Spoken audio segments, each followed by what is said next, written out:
தமிழக சட்டப்பேரவையில் அனைத்து எம்எல்ஏக்களுக்கும் புதிய கார்கள் வழங்க அரசு முடிவு செய்துள்ளதாக அறிவிக்கப்பட்ட நிலையில் அரசு சார்பில் புதிய வாகனங்கள் வழங்கும் விவகாரம் தொடர்பாக திமுக தரப்பில் எதிர்ப்பு தெரிவிக்கப்பட்டது. இன்று பேரவையில் பரபரப்பை ஏற்படுத்தியது. இதுகுறித்து சட்டப்பேரவையில் பேசிய எதிர்க்கட்சித் தலைவர் உதயநிதி ஸ்டாலின், தமிழக அரசு ஏற்கனவே கடும் நிதி நெருக்கடியில் இருப்பதாக முதல்வர் விஜய் கூறி வரும் நிலையில் தேவையற்ற செலவுகளை தவிர்க்க வேண்டும் என்பதற்காகவும் திமுக தலைவர் ஸ்டாலின் அறிவுறுத்தலின்படி திமுகவை சேர்ந்த 59 எம்எல்ஏக்களும் அரசு வழங்கும் கார்களை பெற்றுக்கொள்ள மாட்டார்கள் என்றும் அவர் அறிவித்தார். அது மட்டுமல்லாமல் எம்எல்ஏக்களின் வேட்பு மனுவில் குறிப்பிடப்பட்டுள்ள பொருளாதார நிதிநிலையை கருத்தில் கொண்டு உண்மையிலேயே பொருளாதாரத்தில் நலிவடைந்த உறுப்பினர்களுக்கு மட்டுமே அரசு வாகனங்களை வழங்க வேண்டும் என்றும் அவர் கூறியுள்ளார். எதிர்க்கட்சித் தலைவரின் பேச்சுக்கு பதிலளித்த பொதுப்பணித்துறை அமைச்சர் ஆதவ் அர்ஜுனா, கார் ஏற்கனவே வைத்திருக்கும் தாவேகா எம்எல்ஏக்கள் கூட அரசு காருக்கு விண்ணப்பிக்க போவதில்லை என்றும் அனைவரும் சமம் என்ற அடிப்படையில்தான் அனைத்து எம்எல்ஏக்களுக்கும் கார் அறிவிக்கப்பட்டுள்ளதாகவும் தெரிவித்தார்.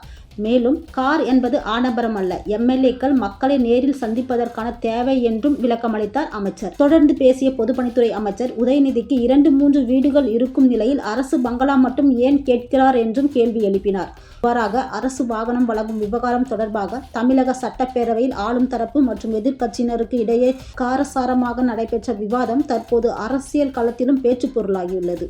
அதில் முக்கியமாக விடுதலை சிறுத்தைகள் கட்சியுடைய சட்டமன்ற உறுப்பினர் அங்கிருந்து வரும்போது பஸ்ல தான் வந்துட்டு போறாரு. என்ன பிரச்சனை? பேசாதீங்க, தயவுசெய்து குறுக்க யாரும் பேசாதீங்க. திமுக காலையில இருந்து என்ன பிரச்சனை தெரியலையே. நீங்க பேசுங்க. எதிர்க்கட்சி தலைவர் ஒரு பதில பதிவு பண்ணா நாங்க அது பதிவு பண்றோம். பண்ணுங்க. அப்ப விசிகேல இருந்து ரொம்ப ஏழ்மையா இருக்கக்கூடிய ஒரு உறுப்பினர் கேட்கிறாரு. அவருடைய குரல் யார் யாரெல்லாம் பஸ்ல வராங்க, யார் யாரெல்லாம் ட்ரெயின்ல வராங்க, அவருடைய குரலா இருந்துச்சு. அப்ப முதலமைச்சர் அனௌன்ஸ் பண்ணும் பொழுது பொதுவா அவையை பொறுத்த வரைக்கும் எல்லோரும் சமம்னு நினைக்கக்கூடிய ஒரு முதலமைச்சர், அதுதான் ஒரு புரோட்டோகால்.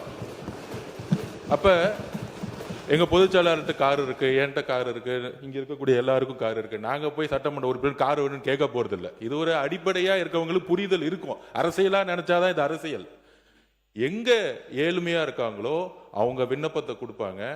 இது சட்டமன்ற உறுப்பினர்களுடைய ஒரு உரிமையா மாற்றப்பட்டு தமிழக வெற்றி கழகத்தில் யார் யாருக்கெல்லாம் கார் இருக்காங்களோ நாங்க யாருமே கார் கேட்க போறது இல்லை. இதுதான் எங்களோட நிலைப்பாடும். இதுதான் எங்களோட நிலைப்பாடும். எங்க கிட்ட 2-3 கார் இருக்கு, நாங்க போய் சட்டமன்ற உறுப்பினர் கார் கேட்க போறது இல்ல.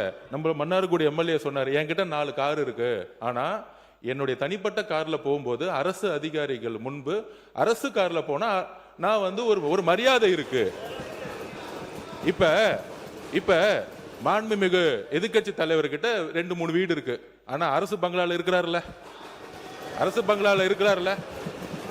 அவர் லெட்டர் என்கிட்ட தான் கொடுத்தாரு, பொதுப்பணித்துறை அமைச்சரா என்கிட்ட தான் கொடுத்தாரு.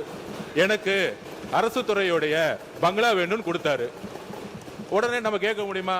மாண்புமிகு எதிர்க்கட்சி தலைவருக்கு 2-3 பங்களா இருக்கு, அதனால அரசு துறை பங்களா கொடுக்க மாட்டோம்னு சொல்ல முடியுமா? எங்களுடைய முதலமைச்சர் சொன்னாரு, அவர் கோரிக்கை கொடுத்தாரு, உடனடியா கொடுத்துருவோம்னு சொன்னோம்.